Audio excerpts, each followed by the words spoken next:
அதானி துறைமுகத்தில் போதைப்பொருள் பறிமுதல் செய்யப்பட்ட விவகாரத்தில் என்ன நடவடிக்கை எடுக்கப்பட்டது என ராகுல் காந்தி கேள்வி.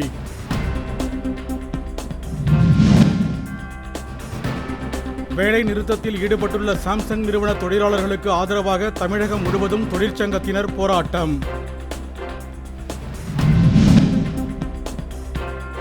கர்நாடக மாநிலம் அத்திப்பள்ளி அருகே உயிருடன் புதைக்கப்பட்ட பச்சிளம் குழந்தையை மீட்டு காவல்துறையினர் விசாரணை.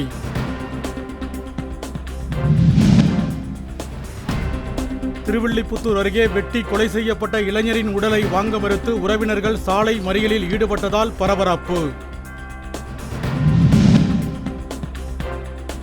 ஆந்திராவிலிருந்து விற்பனை செய்வதற்காக தேனி எடுத்து வந்த 10.5 கிலோ கஞ்சா பறிமுதல், 2 பேர் கைது.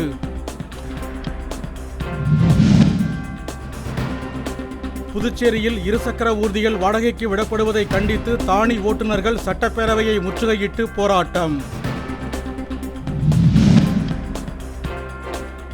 மழையால் பாதிக்கப்பட்ட பயிர்களுக்கான காப்பீட்டுத் தொகையை உடனடியாக வழங்க வலியுறுத்தி தஞ்சாவூரில் விவசாயிகள் ஊர்வலம்.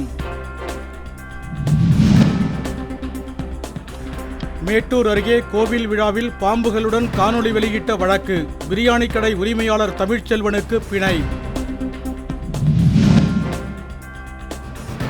வக்ஃப் வாரிய சட்ட திருத்தத்தை கண்டித்து வரும் 4ஆம் தேதி சென்னையில் போராட்டம், இஸ்லாமிய இயக்கங்கள், அரசியல் கட்சிகள் அறிவிப்பு.